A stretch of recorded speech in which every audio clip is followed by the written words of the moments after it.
Chapter 24 में आपका स्वागत है।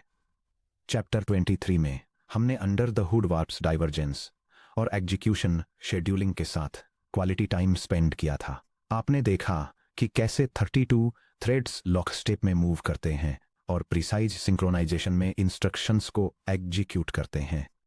लेकिन यहाँ वो कड़वा सच है जो हर एक्सपीरियंस्ड जीपीयू इंजीनियर आखिरकार सीखता है कि एक जीपीयू कर्नेल लगभग कभी भी मैथ से बॉटलनेक नहीं होता, बल्कि वो मेमोरी से बॉटलनेक होता है।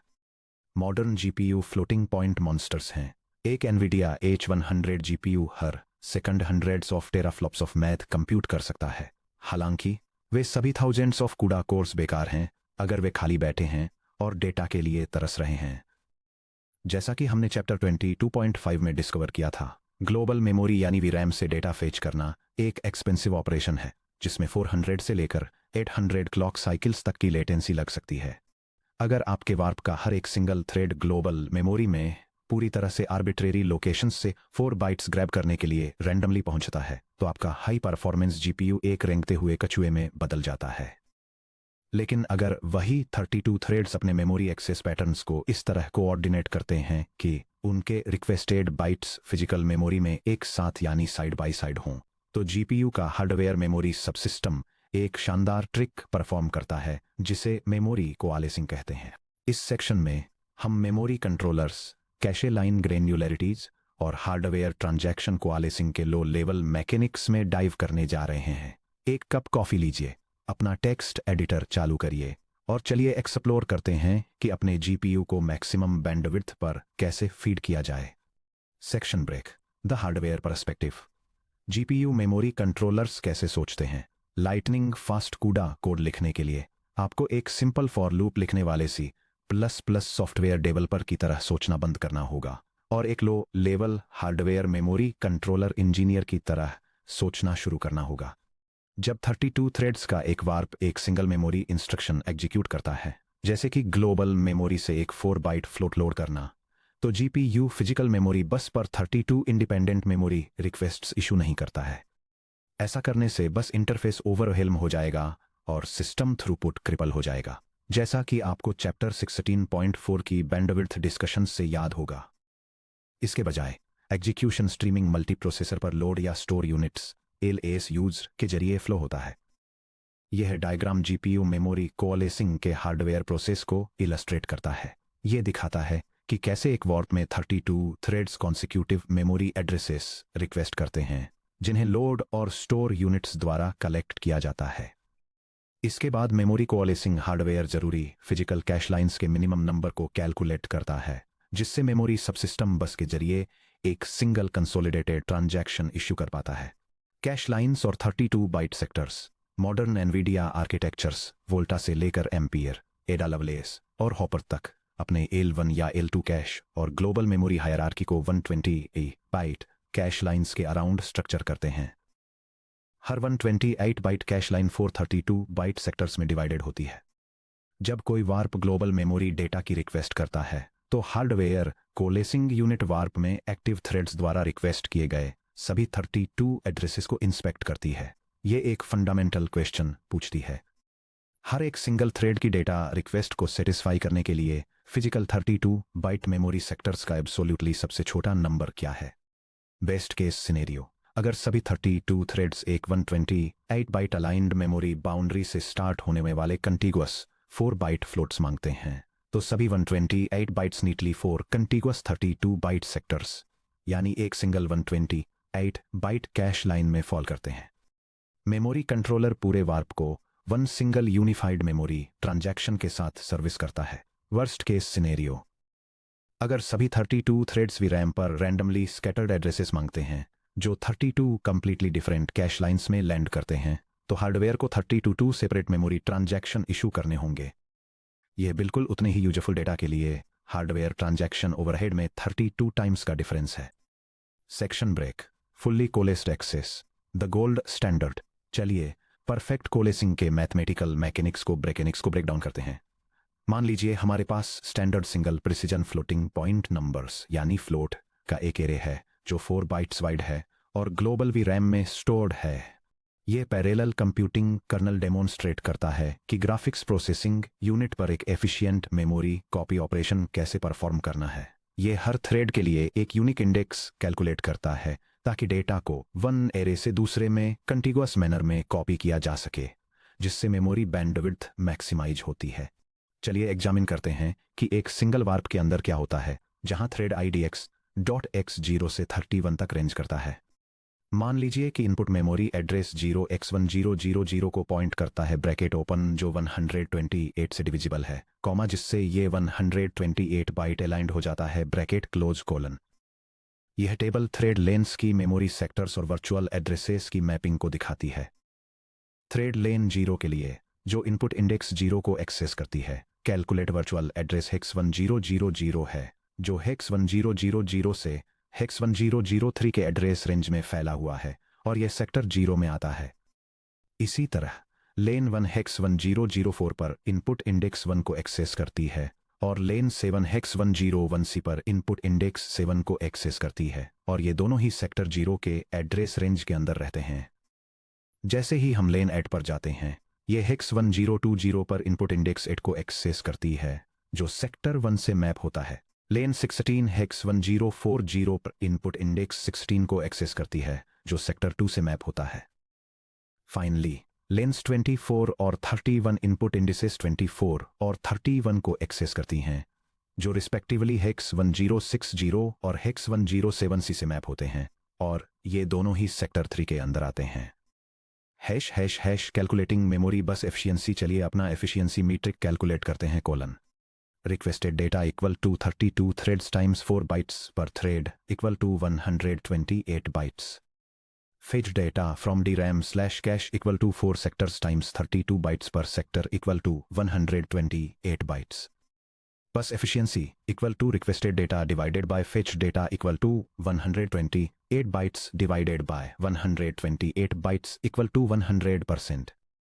जब आपकी बस एफिशिएंसी 100% होती है, कॉमा, तो आपके GPU कार्ड के फिजिकल सिलिकॉन ट्रेसेस पर ट्रांसपोर्ट होने वाला हर एक सिंगल बिट यूजफुल काम कर रहा होता है। Full stop. आपका kernel theoretical peak memory bandwidth achieve कर लेता है! Exclamation mark. Section break. Full stop strided access colon performance killer full stop. अब चलिए देखते हैं कि क्या होता है जब हम एक इंट्रोड्यूस करते हैं फुल स्टॉप। एक स्ट्राइडेड मेमोरी एक्सेस पैटर्न तब होता है जब थ्रेड आई मेमोरी को इंडेक्स I टाइम्स एक्सेस करता है, कॉमा, जहां एस स्ट्राइड फैक्टर है। Full stop. स्ट्राइडेड पैटर्न्स अक्सर scientific computing, comma, image processing, comma, matrix transposes, comma, और मल्टी डायमेंशनल 10 सेंसर ऑपरेशंस में दिखाई देते हैं। Bracket open. For example, comma, एक मैट्रिक्स को रो बाय रो के बजाय कॉलम बाय कॉलम एक्सेस करना, ब्रैकेट क्लोज। Full stop. ये GPU कर्नल डेमोन्स्ट्रेट करता है कि पैरेलल में स्ट्राइडेड मेमोरी कॉपी ऑपरेशन कैसे परफॉर्म किया जाता है। ये हर थ्रेड के लिए एक यूनिक आइडेंटिफायर कैलकुलेट करता है। इनपुट एरे में नॉन एडजेसेंट पोजीशन से डेटा रीड करने के लिए उस आइडेंटिफायर को स्टेप साइज से मल्टीप्लाई करके यूज करता है और उन वैल्यूज को सीक्वेंशियली डेस्टिनेशन एरे में राइट करता है। Case A colon stride equals to full stop. चलिए स्ट्राइड इक्वल्स टू के साथ स्ट्राइडेड कॉपी कर्नेल को एग्जीक्यूट करने वाले एक वार्प को ट्रेस करते हैं। फुल स्टॉप हर थ्रेड ID टाइम्स 2 पर इनपुट एक्सेस करता है, कोलन।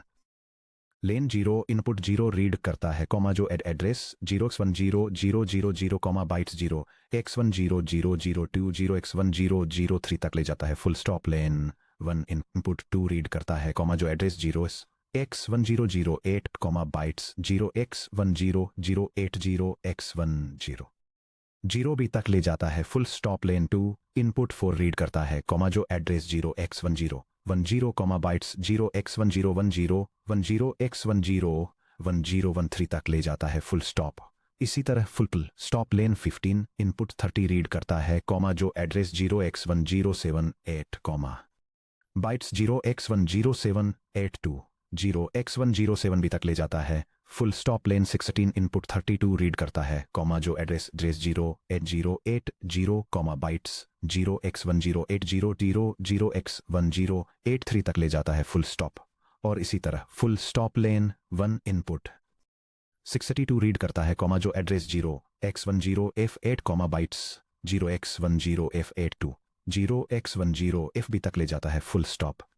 ध्यान दीजिए कि मेमोरी एड्रेसेस का क्या हुआ एक्सक्लेमेशन मार्क। 2 थ्रेड्स अब 0x1000 से 0x107F तक फैली एक सिंगल 128 बाइट कैशे लाइन के अंदर फिट नहीं होते हैं। फुल स्टॉप, इसके बजाय comma requested addresses 256 contiguous bytes comma 0x1000 से 0x10FC तक फैल जाते हैं, कॉमा जो 2 सेपरेट 128 बाइट कैशे लाइंस में 8 डिस्टिंक्ट 32 बाइट सेक्टर्स को कवर करते हैं। Full stop. चलिए एफिशिएंसी कैलकुलेट करते हैं। Colon requested data equal to 32 threads times 4 bytes per thread equal to 128 bytes. Fetched data equal to 8 sectors times 32 bytes vector equal to 256 bytes. Bus efficiency equal to 128 bytes divided by 256 bytes equal to 50%। सिर्फ 2 के STRIDE के साथ memory में step करने से ही comma आपकी physical memory bandwidth का आधा हिस्सा तुरंत वेस्ट हो गया exclamation mark. Case B stride equal to 32। The catastrophic scenario क्या होता है अगर स्ट्राइड 32 के इक्वल हो जाता है। फॉर एग्जांपल एक 32 टाइम्स 32 मैट्रिक्स में कॉलम के नीचे रीड करना जिसे रो मेजर ऑर्डर में स्टोर किया गया है। लेन 0 इनपुट 0 रीड करती है जो एड्रेस 0x1000 पर ले जाता है, यानी सेक्टर 0 लाइन 0 में लैंड करना। लेन 1 इनपुट 32 रीड करती है जो एड्रेस 0x1080 पर ले जाता है, यानी सेक्टर 0 लाइन 1 में लैंड करना। लेन 2 इनपुट 64 रीड करती है जो एड्रेस 0x1100 पर ले जाता है, यानी सेक्टर 0 लाइन 2 में लैंड करना। और इसी तरह लेन 31 इनपुट 992 रीड करती है जो एड्रेस 0x880 पर ले जाता है, यानी सेक्टर 0 लाइन 31 में लैंड करना। वॉरप का हर सिंगल थ्रेड अब एक बिल्कुल डिफरेंट फिजिकल कैश लाइन पर लैंड करता है। यह डायग्राम पैरेलल कंप्यूटिंग में इनएफिशिएंट मेमोरी एक्सेस पैटर्न्स को इलस्ट्रेट करता है। यह दिखाता है कि कैसे मल्टीपल थ्रेड्स सेपरेट के लाइंस के अंदर डेटा का सिर्फ एक छोटा सा पोर्शन ही एक्सेस करते हैं, जिसकी वजह से लार्ज मेमोरी सेक्टर्स फेच होते हैं जिसमें ज्यादातर अनयूज्ड डेटा होता है, जिससे कैशे स्पेस वेस्ट होती है और मेमोरी बैंडविड्थ एफिशिएंसी कम हो जाती है। चलिए स्ट्राइड इक्वल टू 32 के लिए बैंडविड्थ मैथ रन करते हैं। Requested data equal to 32 threads times 4 bytes per thread equal to 128 bytes. Fetch data equal to 32 transactions times 32 bytes per sector equal to 1024 bytes. Bus efficiency equal to 128 bytes divided by 1024 bytes equal to 12.5%। Note, अगर AL1 caching disable है और operations VRAM से full 128 byte cache lines fetch करते हैं तो 32 lines times 128 bytes equal to 4096 bytes transfer होते हैं सिर्फ 128 बाइट्स की जरूरत के लिए, जो कि सिर्फ एक मिजरेबल 3.1225% बस एफिशिएंसी है। आपका GPU कर्नल अब अपनी हार्डवेयर कैपेबिलिटी के 1/8 से भी कम पर रन कर रहा है, प्योरली इस वजह से कि मेमोरी एड्रेसेस को कैसे ऑर्डर किया गया था। Section break architectural deep dive array of structures यानी AOS versus structure of arrays यानी SOA। अब जब आप स्ट्राइडेड मेमोरी एक्सेस की मैथमेटिकल मैकेनिक्स को समझ गए हैं तो चलिए सबसे common C++ software design patterns में से एक को देखते हैं जो एक्सीडेंटली मेमोरी कोएलिसिंग को ब्रेक कर देता है। एरे ऑफ स्ट्रक्चर्स यानी AOS versus structure of arrays यानी SOA। Standard object oriented C++ में डेवलपर्स नेचुरल तरीके से एक आइटम को रिप्रेजेंट करने वाला स्ट्रक्ट या क्लास बनाकर और उन ऑब्जेक्ट्स का एक एरे स्टोर करके फिजिकल सिस्टम्स को मॉडल करते हैं। C++ object oriented trap array of structures यानी OS। इमेजिन कीजिए कि आप एक 3D पार्टिकल सिमुलेशन कर्नल लिख रहे हैं। क्लीन ऑब्जेक्ट ओरिएंटेड C++ में आप कोऑर्डिनेट्स और वेलोसिटी वाला एक पार्टिकल स्ट्रक्ट डिफाइन कर सकते हैं। यह डेफिनेशन एक ऑब्जेक्ट ओरिएंटेड लेआउट को इलस्ट्रेट करती है, जिसे कॉमनली एरे ऑफ स्ट्रक्चर्स के रूप में जाना जाता है, जहां एक सिंगल पार्टिकल के 3 डायमेंशनल पोजीशन और वेलोसिटी कोऑर्डिनेट्स को एक सिंगल कॉन्टिगुअस मेमोरी ब्लॉक के अंदर एक साथ ग्रुप किया जाता है। जब आप GPU ग्लोबल मेमोरी में पार्टिकल्स का एक एरे एलोकेट करते हैं, पार्टिकल पॉइंटर पार्टिकल्स, तो मेमोरी फिजिकल DRAM में सीक्वेंशियली इस तरह ले आउट होती है। Bracket P 0.x, P0.y, P0z, z, P0.v, x, P0, P0.vy, y, P0.vz, 1.x, P 1.y, P 1.z, P1 dot V ये x P1 dot V Y P1 dot V z P2 dot x dot bracket close. अब एक CUDA kernel पर विचार करें जो x axis के along velocity के basis पर पार्टिकल पोजीशंस को अपडेट करता है। यह parallel computing GPU function array of structures में ऑर्गेनाइज्ड पार्टिकल्स के एक सेट की फिजिकल पोजीशंस को अपडेट करता है। यह हर पैरेलल एग्जीक्यूशन थ्रेड के लिए एक यूनिक आइडेंटिफायर कैलकुलेट करता है। यह एनश्योर करता है कि आइडेंटिफायर पार्टिकल्स की वैलिड रेंज के अंदर हो और फिर हर पार्टिकल की पोजीशन को उसकी वेलोसिटी और इलिप्सर टाइम स्टेप के बेसिस पर एडजस्ट करता है। आइए एनालाइज करें कि जब एक warp update underscore positions underscore AOS run करता है तो हार्डवेयर मेमोरी कंट्रोलर क्या देखता है। लेन 0 एड्रेस ऑफसेट 0 बाइट्स 0x00 पर पार्टिकल्स 0.x को एक्सेस करता है। लेन 1 एड्रेस ऑफसेट 24 बाइट्स 0x18 पर पार्टिकल्स 1.x को एक्सेस करता है। लेन 2 एड्रेस ऑफसेट 48 बाइट्स 0x30 पर पार्टिकल्स 2.x को एक्सेस करता है। लेन 3 एड्रेस ऑफसेट 72 बाइट्स 0x48 पर पार्टिकल्स 3 डॉट्स को एक्सेस करता है। स्ट्राइड को नोटिस कीजिए, लगातार थ्रेड लेंस के बीच मेमोरी रिक्वेस्ट में 24 बाइट्स यानी 6 फ्लोट्स का एक इम्प्लिसिट स्ट्राइड होता है। मेमोरी कंट्रोलर इन रिक्वेस्ट्स को एक सिंगल क्लीन सेक्टर फेच में कंबाइन नहीं कर सकता है। इसके परिणामस्वरूप जीपीयू को सिर्फ x और vx को एक्सेस करने के लिए y, z, vy और vz डेटा की भारी मात्रा फेच करनी पड़ती है जिसकी जरूरत नहीं होती है। जीपीयू डेटा ओरिएंटेड सॉल्यूशन है structure of arrays SOA। 100% memory coalescing achieve करने के लिए high performance CUDA developer structure of arrays SOA design principles का यूज करके अपने डेटा मॉडल्स को रिफैक्टर करते हैं। यह C++ डेटा स्ट्रक्चर एक पार्टिकल सिस्टम को डिफाइन करता है जिसे ग्राफिक्स प्रोसेसर मेमोरी लेआउट के लिए ऑप्टिमाइज किया गया है। यह वीडियो मेमोरी में स्पेशियल कोऑर्डिनेट्स और वेलोसिटी कंपोनेंट्स को कंटीगुअस और सेपरेट एरेज में ऑर्गेनाइज करता है ताकि पैरेलल प्रोसेसिंग एफिशिएंसी को मैक्सिमाइज किया जा सके। देखिए क्या होता है जब हम SOA का यूज करके अपडेट कर्नल को रीराइट करते हैं। यह जीपीयू कर्नल डेमोन्स्ट्रेशन दिखाता है कि पैरेलल में पार्टिकल पोजीशंस को कैसे अपडेट करना है। यह हर पार्टिकल की करंट पोजीशन को उसकी velocity multiplied by time step के साथ कंबाइन करके उसकी नई पोजीशन कैलकुलेट करता है। स्ट्रक्चर ऑफ एरेज लेआउट का यूज करके प्रोग्राम ग्राफिक्स हार्डवेयर पर optimal memory access patterns achieve करता है। आइए अपडेट पोजीशंस SOA के लिए मेमोरी एड्रेसेस को ट्रेस करें। लेन 0x0 को एक्सेस करता है जिससे ऑफसेट 0 बाइट्स मिलता है। लेन 1x1 को एक्सेस करता है जिससे ऑफसेट 4 बाइट्स मिलता है। लेन 2x2 को एक्सेस करता है जिससे ऑफसेट 8 बाइट्स मिलता है। लेन 1x31 को एक्सेस करता है जिससे ऑफसेट 124 बाइट्स मिलता है।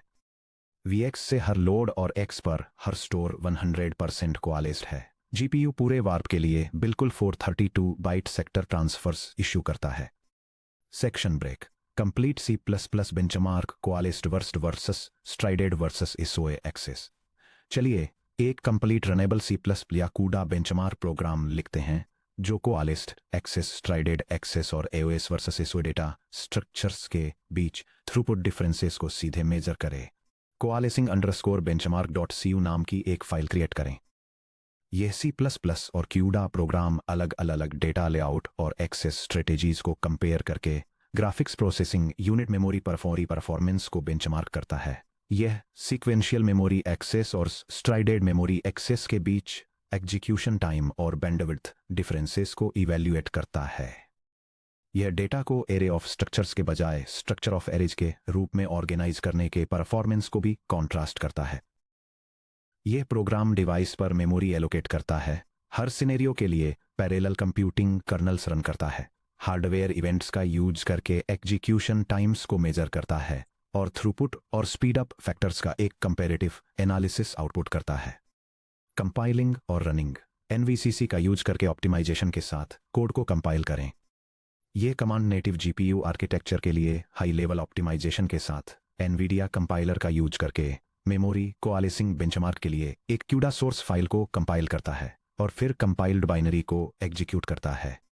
एक्सपेक्टेड आउटपुट और डिस्कशन आपके जीपीयू जैसे RTX 3090 RTX 4090 या A100 पर डिपेंड करते हुए आपको इससे मिलता जुलता आउटपुट दिखेगा।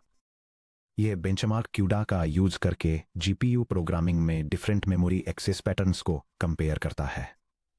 यह स्ट्राइडेड एक्सेस के मुकाबले कोएलिस्ड मेमोरी एक्सेस के परफॉर्मेंस बेनिफिट्स को डेमोन्स्ट्रेट करता है, जो एग्जीक्यूशन टाइम और बैंडविड्थ में एक सिग्निफिकेंट डिफरेंस दिखाता है। एडिशनली, ये एरे ऑफ स्ट्रक्चर्स लेआउट के against structure of arrays layout की एफिशिएंसी को कंपेयर करता है और ये हाईलाइट करता है कि कैसे बेटर मेमोरी अलाइनमेंट की वजह से structure of arrays approach faster execution times achieve करता है। उन नंबर्स को देखिए। सिर्फ स्ट्राइड को 1 से 8 पर चेंज करने से हमारी इफेक्टिव मेमोरी बैंडविड्थ 608 गीगाबाइट्स पर सेकंड से सीधे 86 गीगाबाइट्स पर सेकंड तक ड्रॉप हो गई, जो कि एक मैसिव 7 टाइम्स परफॉर्मेंस ड्रॉप है। और हमारे पार्टिकल सिस्टम को एओएस से एसओए में कन्वर्ट करने पर बिना किसी एल्गोरिदमिक चेंजेस के 4.7 टाइम्स का स्पीड अप मिला। Section break. सैस और PTX insights global memory loads का assembly view. Memory coalescing under the hood कैसे काम करती है, इसे समझने के लिए चलिए एनवीसीसी द्वारा जनरेट किए गए कंपाइल्ड असेंबली कोड पर एक क्विक लुक डालते हैं। जब आप एक कूड़ा कर्नल को कंपाइल करते हैं तो आपका ++ कोड पहले पीटीएक्स यानी parallel thread execution virtual assembly में ट्रांसलेट होता है, जो बाद में नेटिव मशीन कोड इंस्ट्रक्शंस में कंपाइल होता है, जिसे सैस यानी स्ट्रीमिंग असेंबलर कहा जाता है। PTX representation. पीटीएक्स असेंबली में एक ग्लोबल मेमोरी लोड कुछ ऐसा दिखता है। ये इंस्ट्रक्शन डेमोन्स्ट्रेट करता है कि ग्राफिक्स प्रोसेसिंग यूनिट्स के लिए वर्चुअल असेंबली का यूज करके ग्लोबल मेमोरी से एक रजिस्टर में single precision floating point value को कैसे लोड किया जाता है। ध्यान दें कि इंस्ट्रक्शन खुद वार्प्स या कोआलिसिंग के बारे में नहीं जानता है। यह सिंपली एक थ्रेड के इंटेंट को एक्सप्रेस करता है कि वह एड्रेस %r1 से एक 32 बिट फ्लोट को लोड करे। SASS native machine execution. जब सैस मॉडर्न एनवीडिया आर्किटेक्चर्स जैसे एम्पियर एडा या होपर पर रन होता है तो लोड या स्टोर यूनिट्स द्वारा एग्जीक्यूट किया गया फिजिकल इंस्ट्रक्शन कुछ ऐसा दिखता है। ये लो लेवल मशीन इंस्ट्रक्शन एक extended 64 bit global memory address से एक डेटा वेक्टर को रिट्रीव करता है और इसे एक हार्डवेयर रजिस्टर में स्टोर करता है। हार्डवेयर एग्जीक्यूशन स्टेज पर हार्डवेयर इंस्ट्रक्शन डिकोडर वार्प में सभी 32 एक्टिव थ्रेड लेंस को LDG.E ब्रॉडकास्ट करता है। लोड या स्टोर यूनिट यानी LSU हार्डवेयर एक्टिव लेंस में रजिस्टर पेयर्स R4.64 में मौजूद सभी 32 टारगेट एड्रेसेस को रिसीव करता है। LSU का address coalescing logic physical addresses के इनकमिंग बिट मास्क को एनालाइज करता है। अगर addresses same aligned 32 byte memory sectors के अंदर आते हैं तो LSU 32 वर्चुअल रिक्वेस्ट्स को 1 से 4 सेक्टर रिक्वेस्ट्स में मर्ज कर देता है। अगर एड्रेसेस अलग अलग यानी डिसजॉइंटेड मेमोरी सेक्टर्स में आते हैं तो LSU मल्टीपल क्लॉक साइकिल्स में मेमोरी रिक्वेस्ट्स को सीरियलाइज करता है, जिससे वार्प एग्जीक्यूशन तब तक रुका रहता है जब तक कि सभी सेक्टर्स L2 कैश या DRAM से फेच न हो जाएं। Section break. NVIDIA Nsight Compute NCU के साथ कोलेसिंग को इंस्पेक्ट करना। आपको ये गेस करने की जरूरत नहीं है कि आपके मेमोरी एक्सेस कोलेस हुए हैं या नहीं। Nvidia exact memory transaction matrix को मेजर करने के लिए world class profiling tools provide करता है। NCU के साथ सेक्टर लोड एफिशिएंसी को प्रोफाइल करना। Nvidia Nsight Compute NCU specific hardware counter matrix का यूज करके L1 या L2 कैश लेवल पर मेमोरी रिक्वेस्ट्स को ट्रैक करता है। मेमोरी वर्कलोड स्टैटिस्टिक्स को मेजर करने के लिए आप अपने कंपाइल्ड बाइनरी पर इनसाइट कंप्यूट रन करें। यह कमांड लाइन एग्जीक्यूशन एक बेंचमार्क टेस्ट के दौरान कैश एफिशिएंसी और ग्लोबल मेमोरी एक्सेस पैटर्न्स को एनालाइज करने के लिए एक परफॉर्मेंस प्रोफाइलिंग टूल को रन करता है। प्रोफाइलर मैट्रिक्स को इंटरप्रेट करना। L1 tex average T sectors पर रिक्वेस्ट OPLD.ratio आइडियल मैट्रिक 4.0 है। 4 बाइट फ्लोट एलिमेंट्स के लिए 128 बाइट्स के परफेक्टली कोलेस हुए वार्प लोड को हर वार्प इंस्ट्रक्शन रिक्वेस्ट के लिए ठीक 4 सेक्टर्स की जरूरत होती है, जो कि 32 बाइट्स ईच के होते हैं। पुअर मैट्रिक 32.0 है। वार्प के हर थ्रेड को एक अलग 32 बाइट सेक्टर की जरूरत होती है, जिसका मतलब है कि हर इंस्ट्रक्शन रिक्वेस्ट पर 32 सेक्टर्स फेच किए गए थे। L1 text sectors pipe LSU ma'am global of LD.sum ये हार्डवेयर पाइपलाइन में फेच किए गए 32 बाइट सेक्टर्स की एब्सोल्यूटल संख्या को मेजर करता है। अपने कोआलिस्ड कर्नल को अपने स्ट्राइडेड कर्नल से कंपेयर करें। आप देखेंगे कि स्ट्राइडेड कर्नल बिल्कुल सेम नंबर के आउटपुट एलिमेंट्स को प्रोसेस करने के लिए 8 टाइम्स से लेकर 32 टाइम्स तक ज़्यादा टोटल सेक्टर रिक्वेस्ट्स जनरेट करता है। सेक्शन ब्रेक मेमोरी कोआलेसिंग के लिए रूल्स ऑफ थंब। इस समरी चेकलिस्ट का प्रिंट आउट ले लें और जब भी आप कूडा मेमोरी लेआउट्स डिज़ाइन करें तो इसे अपने दिमाग में रखें। यह reference guide parallel computing applications में मेमोरी एक्सेस एफिशिएंसी को ऑप्टिमाइज करने की मेन स्ट्रेटेजीज बताती है। इसमें सीक्वेंशियल मेमोरी लोकेशंस के साथ एग्जीक्यूशन थ्रेड्स को अलाइन करना, डेटा स्ट्रक्चर्स को इस तरह ऑर्गेनाइज करना ताकि एट्रीब्यूट्स सेपरेट कॉन्टिगुअस एरेज में रहें। नॉन सीक्वेंशियल एक्सेस पैटर्न्स को कन्वर्ट करने के लिए शेयर्ड मेमोरी को यूटिलाइज करना और इम्प्रूव्ड थ्रूपुट के लिए memory allocations compatible byte boundaries पर स्टार्ट होना एश्योर करना शामिल है। सेक्शन ब्रेक समरी और नेक्स्ट स्टेप्स। इस सेक्शन में हमने ग्लोबल मेमोरी कोआलेसिंग के फंडामेंटल हार्डवेयर मैकेनिक्स को समझा। हमने सीखा कि कैसे जीपीयू के लोड या स्टोर यूनिट्स एक एग्जीक्यूटिंग वार्प के सभी 32 थ्रेड्स में एड्रेस रिक्वेस्ट्स को एग्जामिन करते हैं और कॉन्टिगुअस रिक्वेस्ट्स को efficient 32 byte sector hardware transactions में मर्ज करते हैं। हमने देखा कि कैसे स्ट्राइडेड एक्सेस और एरे ऑफ स्ट्रक्चर्स यानी एओएस लेआउट्स मेमोरी ट्रांजैक्शंस को फ्रेगमेंट करते हैं, जिससे हार्डवेयर बस बैंडविड्थ का 90% प्लस तक वेस्ट हो जाता है।